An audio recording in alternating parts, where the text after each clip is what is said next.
자, 안녕하세요. 경기초등학교 4학년 어린이 여러분. 이제까지 이제 선생님이 보여드린 영상은 4학년 전용이 아니라 5학년, 6학년, 특히 이제 담임쌤들 말씀을 들어보니까 이 6학년 식물 단원의 영상을 이제 주로 보았다고 하던데, 특별히 이번에는 4학년을 위한 영상을 준비를 했습니다. 4단원이라고 하는데, 4단원 물체의 무게에 관한 이야기를 한번 나누어 볼 텐데요. 우리가 알고 있는 무게, 물론 교과서에 나와 있는 그 무게와는 조금 다른, 좀 더 이 과학에 접근된, 여러분들이 꼭 알고 있어야 될 이제 교양으로서의 과학, 상식으로서의 과학을 좀 전달해 드리기 위해서 이렇게 준비를 했는데요.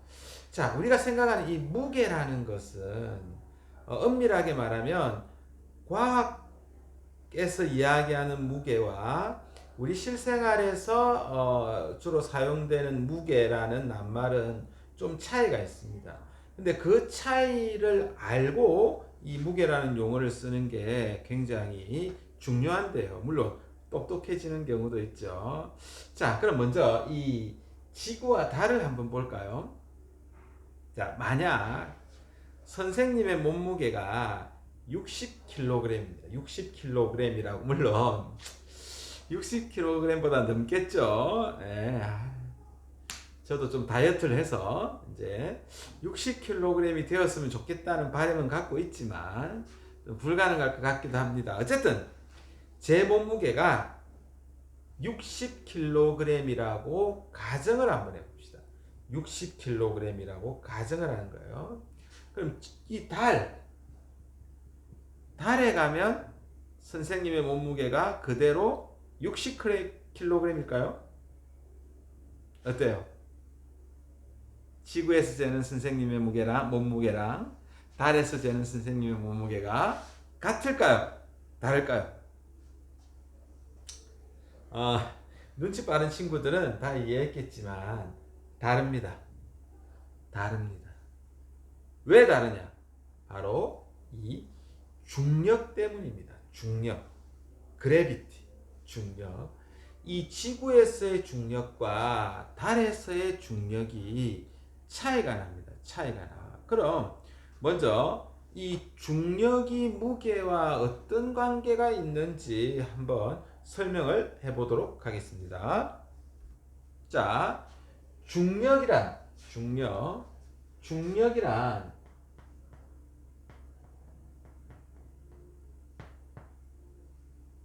중력은 과학적으로 엄밀하게 이야기하면 지구 중심 방향으로 작용하는 힘. 중력은 지구 중심 방향으로 작용하는 힘입니다. 그래서 이쪽에서 추를 늘어뜨리는 거나 반대편에서 추를 늘어뜨리는 거나 모두 지구 중심 방향으로 무거운 물체는 모든 물체는 이동하게 되어 있습니다. 자, 떨어뜨리죠. 무언가를 이렇게 떨어뜨리면 떨어지죠. 이 방향이 지구의 중심 방향이라는 겁니다. 우리나라에서 떨어뜨려도 이렇고, 우리나라 반대쪽이 어디냐면 그 아르헨티나라고 합니다. 아르헨티나에서 떨어뜨려도 아르헨티나에서 지구 중심 방향으로 떨어지는 거죠.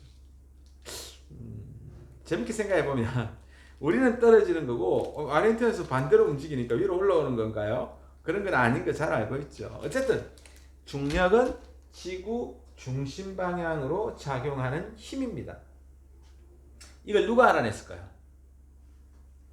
이걸 알아낸 사람이 바로 그 유명한 뉴턴입니다.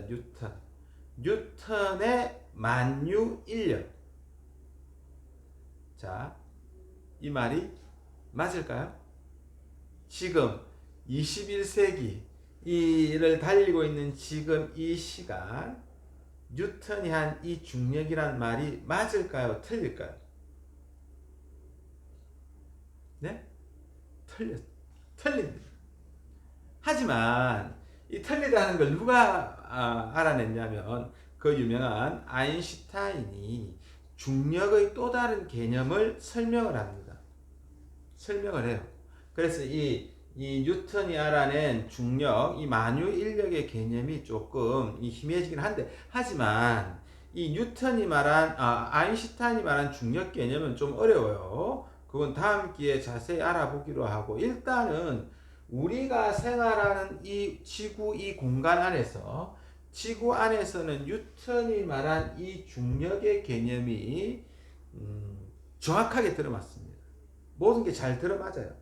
그러니까 이렇게 믿는 거예요. 일단 이렇게 약속을 합시다. 약속을 하는데 잘 보세요. 중력이 지구 중심 방향으로 작용하는 힘이 이 가벼운 것에 작용하는 힘과 가볍다 무겁다 어쨌든 요거에 작용하는 힘과 이 머그컵에 작용하는 힘이 같을까요 다를까요? 이 과자와 묵직한 이 머그컵에 작용하는 지구 중심 방향으로 작용하는 중력의 크기가 같을까요? 다를까요? 어떻게 생각하십니까? 어떻게 생각하세요? 다릅니다. 달라요. 다릅니다. 자, 다시 설명해 볼게요. 자, 첫 번째 화면으로 돌아가서 이 지구가 가지고 있는 힘, 지구 중력과 이 달의 중력이 같을까요, 다를까요? 같을까요, 다를까요? 다르겠죠, 당연히. 당연히 다릅니다. 지구에서 이 찹쌀과자를 잡아당기는 힘이 있다면 달에서도 이 찹쌀과자를 잡아당기겠죠. 자, 지구에서 이걸 떨어뜨려도 떨어집니다. 지구 중심 방향으로. 달에서 떨어뜨려도 이게 떨어져요. 달의 중심 방향으로. 여러분들 재밌는 화면 본 거 기억나죠? 달에서 우주인들이 달에 착륙해서 달의 표면을 걸어갈 때 지구에서처럼 이렇게 걸어가나요? 아니면 멋지게 천천히 이렇게 걸어가는. 자, 영상 못 보신 분도 있겠지만 우주인들이 달에 착륙한 암스트롱이라고 합니다. 그 사람이 달을 걷는 장면이 있어요. 영화에서도 많이 나오죠. 이 무중력 상태, 우주선에서 무중력 상태일 때 이 물건들이 막 떠다니죠. 떠다닙니다. 중력이 없는 상태니까 이게 중심 방향으로 작용하는 힘이 없으니까 떠다니게 되는 거예요. 그러면 당연히 이 질량이 달보다 엄청나게 큰 이 지구가 당기는 힘이 달이 잡아당기는 힘보다 큰 건 사실이죠. 얼마나 크느냐? 자, 지구의 중력은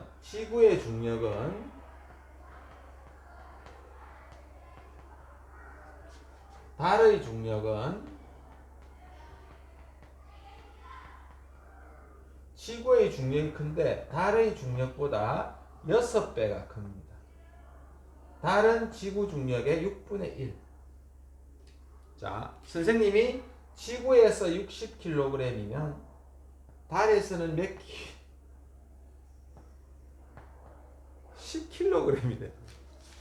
자동으로 다이어트가 됩니다. 짠. 지구에서 저 위에 딱 올라가면 60kg. 달에 딱 올라가면 10kg. 왜? 선생님이 살이 확 빠졌을까요? 응? 살이 갑자기 지구에서는 이렇게 있다가 달에 가면 살이 확 빠질까요? 그게 아니라 달의 중력이 작기 때문에 선생님이 올라간 저울이 작게, 눈금이 작게 가리키는 거예요. 작게. 그러면 지구에서는 60kg, 달에서는 10kg. 이 변하죠. 변하죠. 무엇 때문에 변합니까? 이 중력 때문에 변합니다. 그러면 우리가 생각하는 무게는 중력의 크기에 따라 변하는 무게는 뭘까요? 뭐가 똑같을까요? 예? 중력의 이 무게가 바로 중력의 크기입니다. 중력의 크기. 자, 선생님이 1층에 있어요. 1층에 있고 여러분들 3층에 있죠. 3층? 3층에서 측정하는 이 중력값과 1층에서 측정하는 중력값이 다르니까 3층에서 잴 때의 무게와 여러분들 몸무게와 1층에서 측정할 때 여러분들의 몸무게가 다르다는 거예요. 달라집니다. 왜? 이 중력의 크기가 차이가 나니까. 그러면 과학에서는 뭐 여기 다르고 저기 다르고 변하지 않는 이 값이 있어야 되겠죠. 이 무겁고 가벼움을 측정하는 값이 있어야 되겠죠. 이 60, 10 이렇게 달라지는 무게값 말고 이 자체가 고스란히 변하지 않는 양의 크기 값이 있는데 그걸 바로 무게라 하지 않고 질량이라고 합니다. 질량. 그래서 무게와 질량은 다른 거예요. 무게는 중력과 같다. 질량은 중력의 영향을 받지 않는다. 그래서 엄밀하게 선생님이 60kg이라고 하면 정확하게 말하면 이 단위를 킬로그램이라고 붙이면 안 되고 60kg 중 이렇게 같이 써야 돼요. 중. 아시겠죠? 60kg 중이라고 써요. 중력. 자, 정리합니다. 우리가 생각하는 물체의 무게는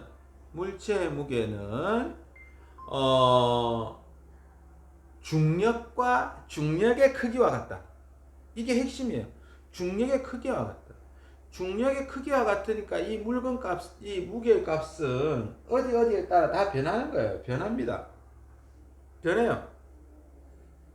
그러면 이 지구상에서는 중력의 크기가 일정하니까 이 중력의 크기를 측정하면 무게가 되는데 이 무게를 가장 잘 측정할 수 있는 기구가 바로 뭡니까? 용수철이에요. 용수철. 자, 이는 용수철입니다. 용수철. 용수철을 쓰는 까닭은 용수철은 이 탄성력 있죠. 탄성력. 아이고 하나 더 알아둘까요? 탄성력이란 원래 상태로 되돌아가는 힘을 탄성력이라고 해요. 자, 용수철 잡아당기게 딱 놓으면 원래 상태 돌아오죠. 고무줄도 쭉 늘었다 놓으면 돌아오죠. 근데 왜 고무줄을 안 쓰고 용수철을 쓰느냐? 용수철은 일정하게 늘어나고 고무줄은 자기 마음대로 늘어납니다. 네? 네. 그래서 무게로 측정할 수가 없어요. 자, 용수철은 원래 1cm인 용수철에 1g을 달면 1cm씩 늘어납니다. 아, 원래 1cm 늘어나. 그러면은 5cm 늘어났으면 얘는 뭐다? 1g의 5배인 5g이 되는 거죠. 자, 다음. 그런데 이 용수철 말고도 무게를 측정할 수 있는데, 자, 중력 대신에 상대적인 질량을 측정할 수 있는 방법이 있어요. 선생님, 자, 여기에 한쪽에 60 질량, 딱 추가 정했어요. 60kg 중의 추를 여기다 올려놓습니다. 그리고 선생님이 여기다 올라가면 선생님은 뭐가 됩니까? 60kg. 수평을 이루어요. 수평. 이걸 양팔저울이라도 양팔저울 집에서 쓰는 윗접시 저울 이런 것도 있는데 양팔저울은 서로의 균형을 맞추어서 이렇게 쓰게 되는데 이 양팔저울에는 아주 재밌는 원리가 있어요. 그 원리가 뭐냐면 수평잡기 원리입니다.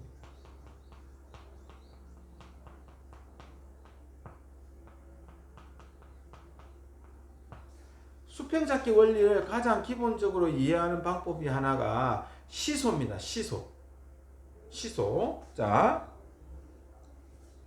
무거운 사람은 이 가운데 받침대가 있죠. 받침점이 있고 무거운 사람은 받침점에 가까이, 가벼운 사람은 받침점에 멀리. 혹시 여러분들 지뢰의 원리 아나요? 지뢰의 원리.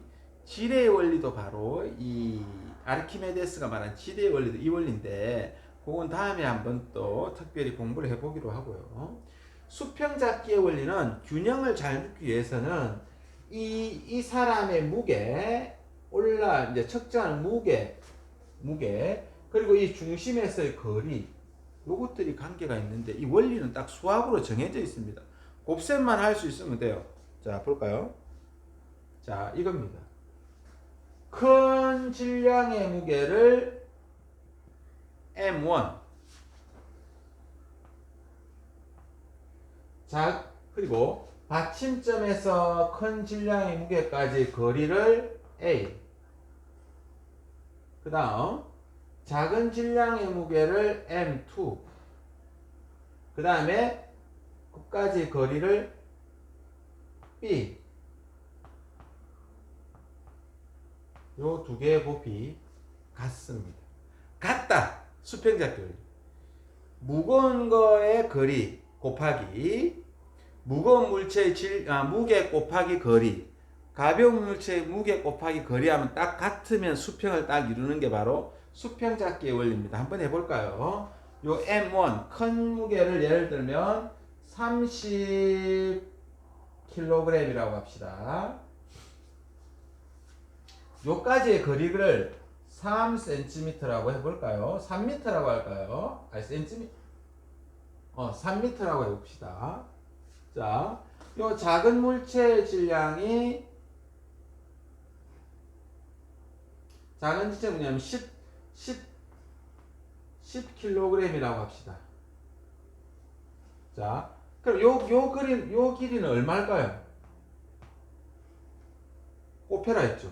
자, 큰 물체의 질량, 무게 곱하기 거리. 자, 30 곱하기 3은 요 작은 물체의 질량 10 곱하기 4모 같다. 30 곱하기 3은 얼마입니까? 90. 그러니까 여기 뭐 들어가야 될까요? 10 곱하기 9를 해야 돼. 요 거리는 바로 9라는 거예요. 이게 바로 수평잡기의 원리입니다. 자, 여러분 정리하면 이런 거예요. 무게라는 것은, 물체의 무게라는 것은 이 지구에 작용하는 중력의 크기와 같다. 그러니까 무거운 물체는 중력을 많이 받고 가벼운 물체는 중력을 적게 받는다. 이게 무게다. 그렇지만 이 무게는 위치에 따라 달라지는 값이다. 이 중력의 크기, 물체의 무게를 측정하기 위해서는 탄성력이 있는 용수철이 필요하다. 대부분의 저울에는 용수철이 들어있어요. 아시겠죠? 자, 그러면 이 용수철의 무게를 측정하는 그 용수철 저울 위에 이 양팔 저울이 있다. 양팔 저울의 원리는 바로 이 수평잡기의 원리다. 수평잡기의 원리는 무거운 물체 곱하기 받침점까지 거리, 가벼운 물체 곱하기 받침점까지의 거리가 같을 때 수평이 이루어진다. 그걸 통해서 우리는 이 물체의 위치를 측정할 수 있는 겁니다. 자, 잘 알겠죠, 여러분?